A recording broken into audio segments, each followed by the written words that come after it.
President. Senator from New Hampshire. Thank you, Mr. President. I come to the floor today as we consider a rescission package that would cancel billions of dollars in foreign assistance. It would make permanent the cuts that were carried out by DOGE earlier this year. That was when this administration gave Elon Musk the authority to put American foreign aid programs through the wood chipper. They justified those cuts by saying they would save money. But here we are, 6 months later.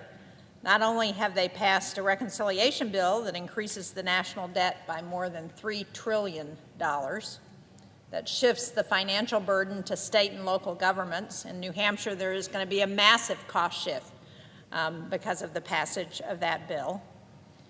And for all the talk about saving money, I don't think DOGE has saved a dime. Earlier this spring, CBS News reported that the federal government has spent $200 billion more in its first 100 days this year than it did last year. And according to the Partnership for Public Service, DOGE's cuts could cost American taxpayers as much as $135 billion this year alone. And this rescissions package is no better. And the substitute that we've seen so far is a gimmick. It claims to preserve funding for global health programs like HIV, malaria, and tuberculosis, for agricultural research, for the Countering PRC Influence Fund, but it doesn't actually restore those funds. So a vote for the substitute is a vote to cut critical foreign assistance programs. And one thing is clear. While American diplomacy and foreign aid amount to less than 1% of our federal budget, the return on that investment delivers real dividends to American consumers and American businesses. As you can see, U.S. development assistance supports more than 100,000 U.S. jobs. This week, the Senate Foreign Relations Committee minority released a report that highlights what cutting these programs does. This is the report, Mr. President. I think you've seen it in the committee.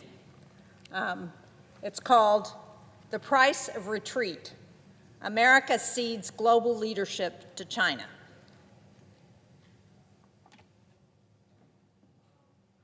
What has been done in these foreign assistance programs helps China expand its influence. Through research and staff travel and meetings with NGOs and foreign officials, the report shows that the Trump administration's cuts to the State Department, to foreign assistance, and to other programs directly threaten our national security and our prosperity. They severely undermine our ability to compete with our main adversary, China, and they do that both in the national security space and in the economic space.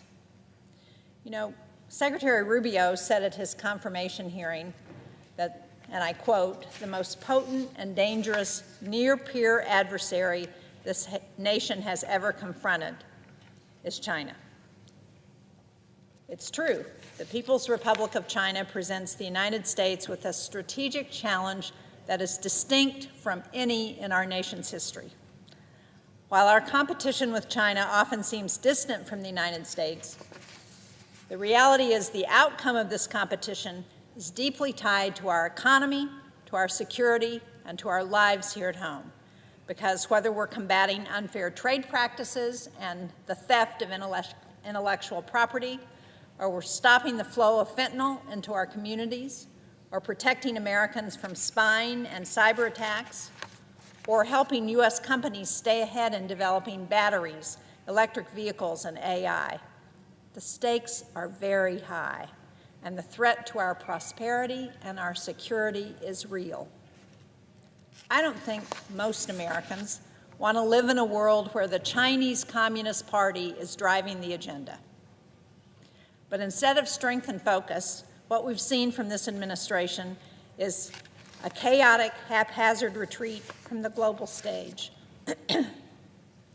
Excuse me. Oh, they talk a good game on the danger that China poses, but actions speak louder than words. And when it comes to confronting Beijing, this administration has no consistent message and no coherent strategy, and they are eliminating critical programs: disease surveillance and prevention, scientific research, disaster response, and now we just had a hearing in the Foreign Relations Committee, and we talked about this. The Trump administration is preparing to incinerate 500 tons of emergency food. 500 tons. And the cost of that food was $800,000. It's already been paid for by taxpayers. And it's going to cost another $130,000 to incinerate it. So talk about waste. That's enough food to feed 1.5 million children for a week. But thanks to chaotic and inept decisions, cutting funding, firing staff, gutting key programs, American taxpayers are going to foot the bill for this. And children are going to go hungry. These erratic, self-defeating policies are in stark contrast to what we're seeing from the Chinese Communist Party, which has been, sadly, very clear and deliberate in its strategy. Because the PRC is playing the long game. It's using tactics like disinformation, political interference, cyber attacks, and economic coercion. Within days of cuts to foreign aid programs, China was already labeling the United States as an unreliable partner. And within months, Beijing was replacing programs that we had cut. So look where we are today. We can look at the number of cuts to American embassies and consulates around the world. And while the administration proposes slashing America's international affairs budget by 84%, China is boosting its diplomatic budget by 8%.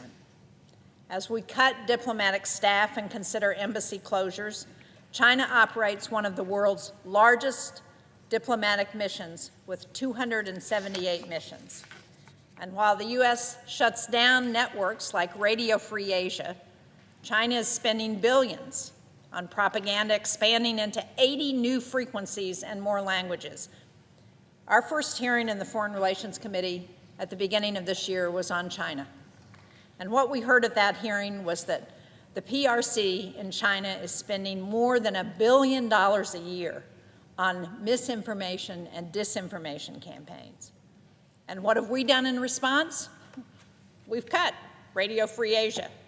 We've cut those networks that provide information to the people who China is trying to manipulate. So while we're cutting counter-narcotics programs, China's working with Latin American countries to build law enforcement capacity. And as the administration moves to defund international bodies like the UN, China's pledged more than $500 million to the World Health Organization. And, you know, it's so crazy. The administration has been attacking universities like Harvard and saying that they are not going to allow them to include any international students. And what's Hong Kong doing on behalf of the PRC? They're offering places to talented STEM students who are looking to leave the United States. And while we threaten allies with tariffs, China's courting them across Europe, Asia, and the Western Hemisphere. In May, Xi Jinping hosted Brazil's president and other Latin American leaders and pledged more than $9 billion in investments. I was with a group of senators at the Paris Air Show earlier this year.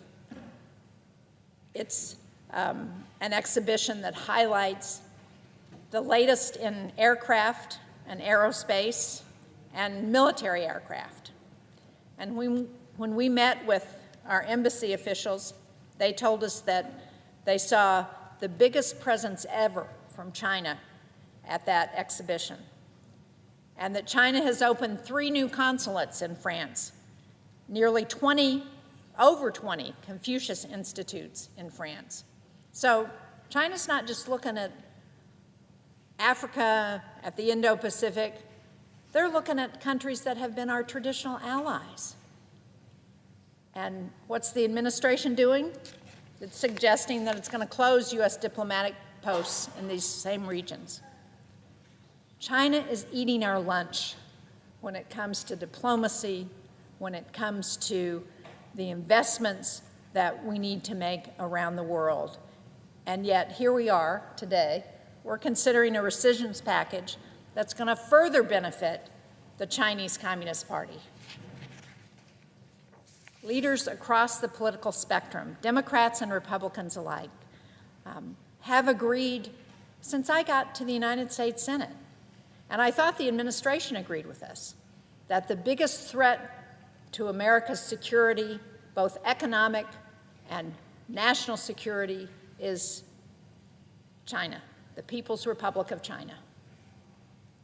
We need to come together. We need to make sure that America doesn't retreat from the global stage. And the good news is that despite the cuts, despite the administration policies, there is still broad bipartisan agreement that American leadership on the global stage is essential, and that China's expanding global footprint makes us less safe and less prosperous. So to my colleagues here in Congress who are considering this rescissions package that will codify these cuts, remember this: it's not too late. We can move to reverse the damage that's been done in the first 6 months. We can preserve America's ability to lead, to compete, and to shape the future on America's terms, not on the terms of the Chinese Communist Party. Thank you, Mr. President. I yield the floor.